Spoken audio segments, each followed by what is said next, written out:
guys, welcome back to Be in the Glow. Once again, my name is Ashley and I own the WellHouse Fitness studio. And at our studio we teach Pilates and yoga and bounce fitness. So this week on the channel I thought I would start the conversation about abdominal workouts. If you look, you can see whether it's on Shape magazine or Women's Health, anywhere, that there is going to be an argument of what is better for your abs, to either make them stronger, to make them cut, what is the most beneficial workout you can do for your abdominals. And it's always between your traditional ab crunches, I guess if you will, or an ab series versus planks. So I just want to talk to you a little bit about that from my professional experience working with clients, all different kinds of bodies, and the benefit of both, and the concern with just sticking to one or the other. So first off, in Pilates, everything is about the core. Everything that we do starts from the core, and we like to call that the powerhouse. If you're not engaged in your abdominal section, you really can't achieve a lot of other exercises and it be beneficial without going into different areas of your body and kind of can cause a little pain. So without connection and proper connection and understanding and relationship to your core, you can slip into your back, you can get into your neck. And so everything that we do really focuses on that at all times. And planks are a huge part of a Pilates practice as well. So I think that it comes to the individual, and it's based on the individual's own strength, own body connection, body awareness, and how to properly stay in the exercises. And that can be how they stay in a plank position and make sure they're connected that way, or that they're connected to the abdominal series that they're working on. So it's really still both for me. I don't think one is better than the other, because if you're not connected to your powerhouse correctly, then you're not going to be able to hold a plank position correctly without it pulling into other areas. Now, definitely planks use more of the entire muscle group throughout your body, so from the crown of your head all the way to your feet. Where in the core, when we're just isolating those areas, it's more centered into that. And so that's a great place to start, so therefore you can start mentally having that connection, and you can tell your body where to let go of unnecessary tension and where to put your energy and effort into. So I thought I would show you guys a little bit of what we do in our Pilates ab series. This is great for whether you are like so connected to your core, you got this, but trust me, you should still give this a go. And then how it can transition into planks and vice versa, because again, I don't think one is better than the other. I think as a professional, you're doing a disservice by only teaching one way or the other. It's all about manipulating the muscles to get the most out of them as possible, and to create a stronger, leaner body that overall protects and keeps you safe in day-to-day life. So the first thing I like to do when introducing abs to clients, especially if I've never seen them before, I'm not going to just go throw them into a plank.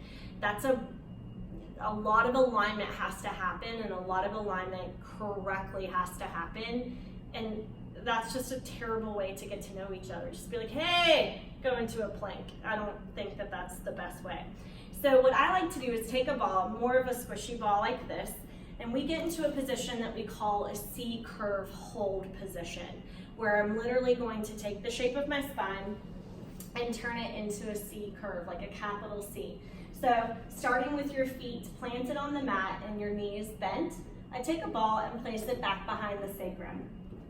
Breathing is also part of our practice in Pilates as well, not throughout every single exercise, But definitely when you're trying to find the energy coming from the core, breath is kind of crucial because we don't want to breathe and have our ribs all pop out. So you'll hear me kind of talk about that as well.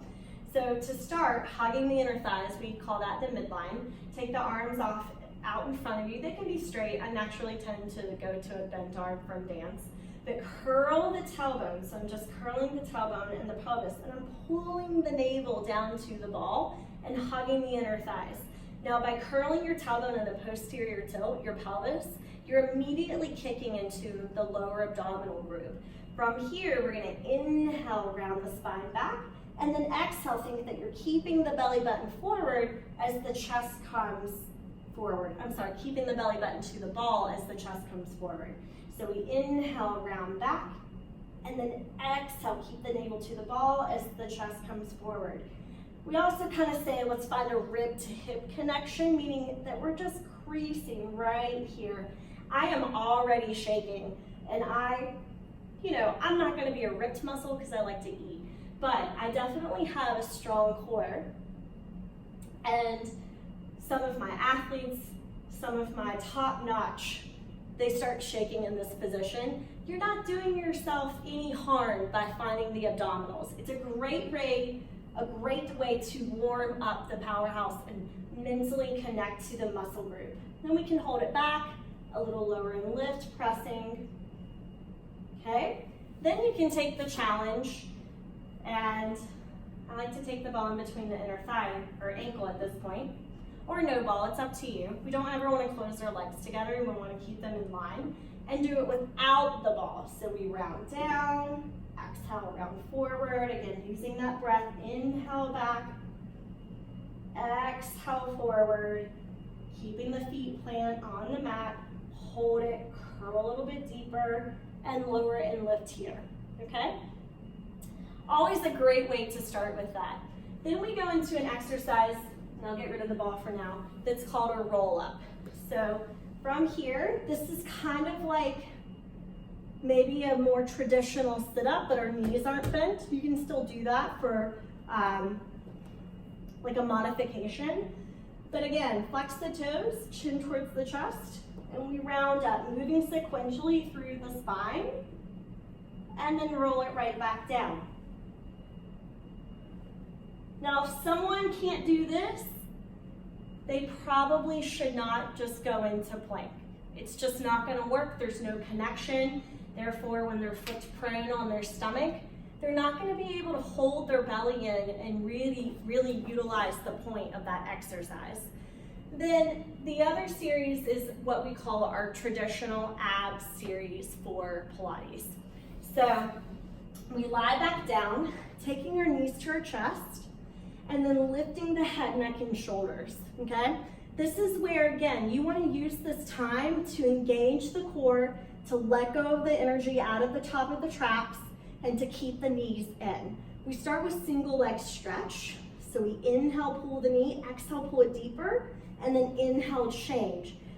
As this is happening, the breath continues. You're nice into your chest curl, always struggling to keep it up.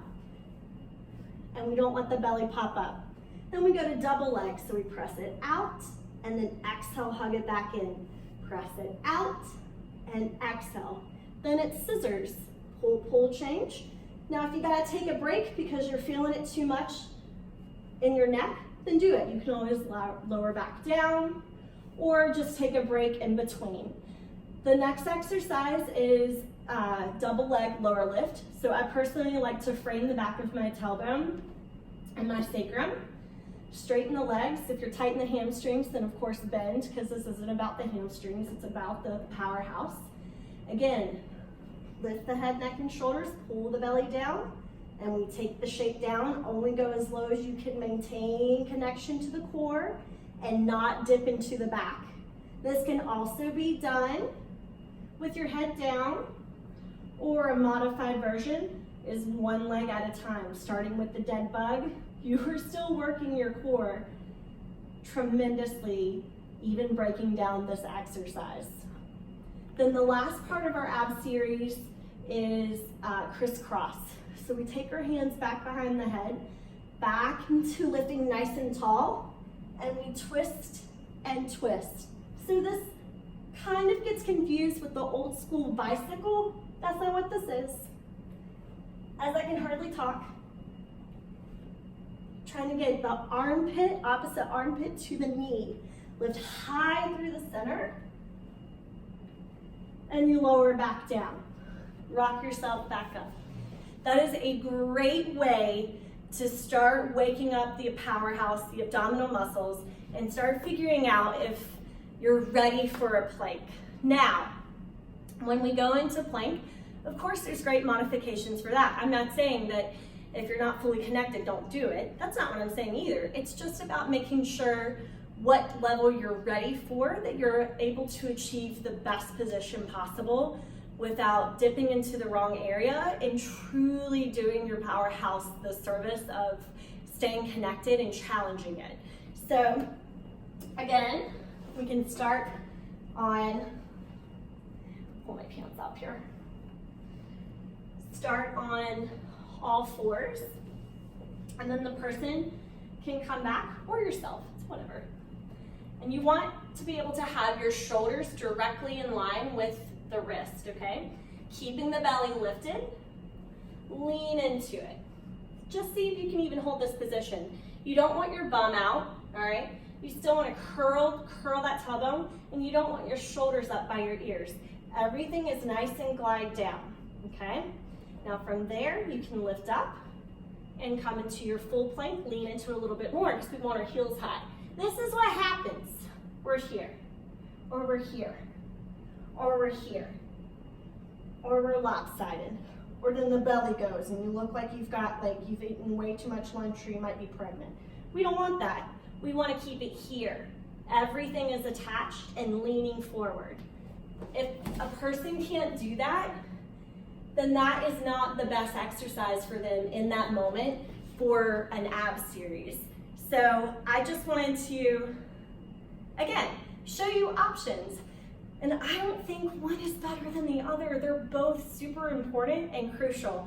And it drives me nuts when I see articles that are saying, instead of doing crunches, do planks. No, there's no instead of. Do them together.